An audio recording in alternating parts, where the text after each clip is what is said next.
Kapitány vagyok. Ebben a videóban egy pingpongütővel és egy pingponglabdával fogok varázslatot végrehajtani. Nos, akkor itt is van a pingponglabda és a pingpongütő. Leteszem a pingpongütőt, és meg is történt a varázslat. Nos, hát egy kék napszemüveg lett belőle, amin itt van rajta a nevem is, fehérrel, és még a kedvenc színem is, úgyhogy ezt meg is fogom tartani.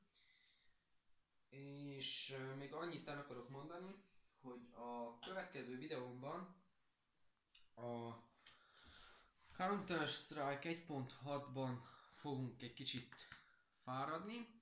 Ezt arra értem, hogy wallhackelünk, aimolunk, és majd, amit megígértem az egyik barátomnak, azt is meg fogom csinálni, az a porszívó gameplay. Nagyjából ennyi, és a leírásban majd megkapjátok a tanácsadómat idézőjelesen, akitől szereztem ezt az érdekes varázslatot. Majd nézzétek meg az ő videóit is, és iratkozzatok fel a csatornámra, ha tetszett, lájkoljatok, és ennyi is volt mára. Köszönöm a figyelmet, sziasztok!